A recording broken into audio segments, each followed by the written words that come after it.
Now, as Finance Minister Ken Ofori-Atta prepares to appear before Parliament tomorrow with the 2021 first quarter budget statement, Minority Leader Harun Idrisu is urging him to be candid with Ghanaians and reveal the true state of the economy.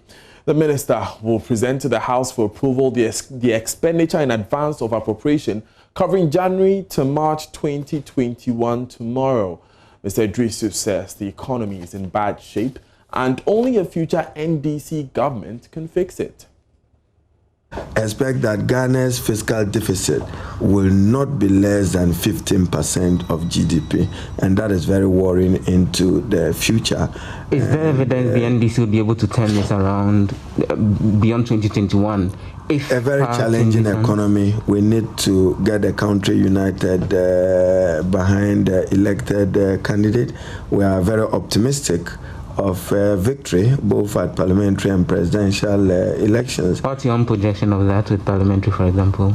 Oh, I expect 36 to 47 new seats. In addition to you the can mark my words on 8 December. 5 already. I say with 36 to 47 is our target, and I think that that's good enough. That will take it to a very slim majority. That will take it to a very slim majority, around 100, a little over 130 plus. Parliament is likely to be very, very close in terms of margins. There would be a slim majority in Parliament, but we're optimistic that it will be an NDC majority. With their parliamentary candidates, as you've claimed, inaugurating projects and taking credit for developmental projects, taking credit for. Take interest in it. Wouldn't that negatively impact the chances of you NDC actually annexing a majority going forward? Another especially when you are predicting will be slim? Many of the state-owned enterprise and institutions have recruited more than they require, so productivity have been thrown to the dogs, and some of the institutions cannot even pay their staff as regularly as they used to do. We've seen instances where even parliamentary candidates are commissioning projects and are supervising projects. Abuse of state authority, abuse of state resources and incumbency, particularly under the development authorities, and we'll scrutinize thoroughly the expenditure of the development authorities from now until early next year. And it will be revealing for you to see a parliamentary candidate go there and say that I'm giving you a school block and commission it. Under what authority? Who is a parliamentary candidate? At least if you say a member of parliament or a district chief executive, that is understandable. Joseph Opoku-Gakpo goes to Parliament for us, and he's joined us via Zoom with some details. First of all, Joe, help us understand. The Finance Minister will be presenting a budget that will cover only 3 months next year. Why? Correct. So a few years ago, there was the amendment to the Public Financial Management Act, which then brought in a requirement that says for any year, the budget for that year that's coming should be read the year before. So for example, the 2020 budget, which is currently being implemented, is a budget statement that came to Parliament late last year, that's November 2019. So it's also expected that all other things being equal, the budget for the year 2021 should have been read in November 2020, but for the fact that next year is an election year.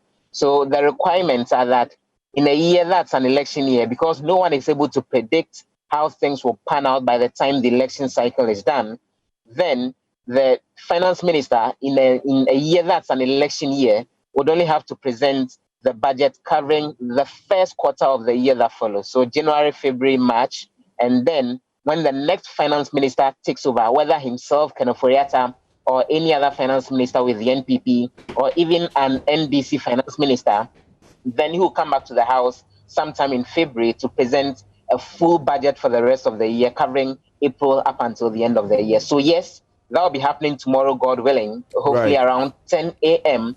when Ken Ofori-Atta will be presenting the budget statement. Right. So, Joe, just out of curiosity, and you have covered Parliament for quite a while, if a new government should come to power, will they be able to change any of the plans that have been put in place, at least for the first 3 months, by this finance minister?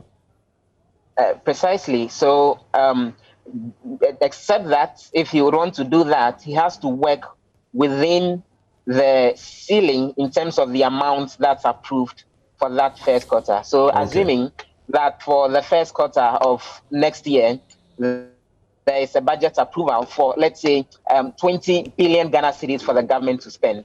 The next finance minister can make alterations as far as the expenditure are concerned for that first quarter, but it must remain within the 20 billion Ghana cedis that the parliament would have approved the preceding year without exceeding that. Apart from the figure that you would have to be spending by, he can go ahead and make the necessary alterations. Now, I heard you interview the minority leader Haruna Idrisu there, where he made an interesting prediction that we will see a budget deficit of 15%. Have we seen a response to this from the majority, especially what he says about the true state of the economy? So those on the majority side, for example, have been commenting ahead of the budget reading for the first quarter next year, which is coming up tomorrow. For example, the Deputy Minister for Agriculture, Kennedy Osenyako, has been interacting with the media here in Parliament, and he's been touting the various achievements of the NPP administration as far as the economy is concerned, insisting that revenue generation has gone up.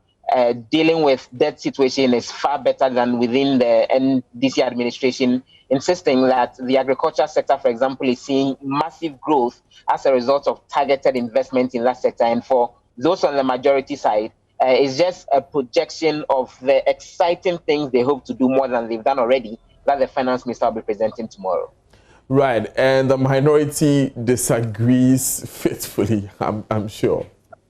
Exactly, so we can expect, just as the debates have played out over the last few years, a statement which will see the majority hailing by the time it's done and the minority criticizing most likely.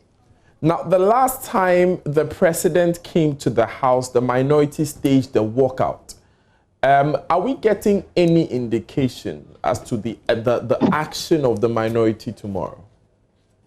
First of all, tomorrow is likely to be a very interesting day, particularly because of the kinds of numbers we have seen on the floor of the House as far as attendance by members of Parliament is concerned. So, for example, this morning when sitting began, sometime around 11 o'clock, 11:30, there were just 11 members of Parliament on the floor. The figure rose along the line, but it didn't hit anywhere beyond 30, even as the House proceeded with business. So the first thing we can expect tomorrow, most likely, although chances are that a lot more MPs will seek to show up, particularly for this work that the finance minister will be doing, is that we won't have enough numbers on the floor because everyone is out there campaigning, hoping to retain their seats going into the next election.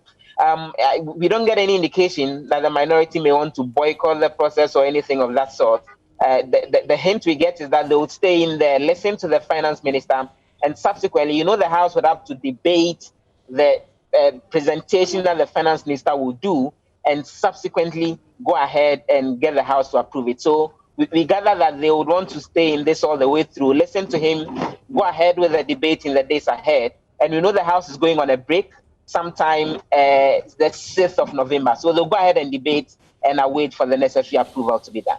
Joseph Opoku-Gakpo, thank you very much for those updates and especially that education at the very beginning.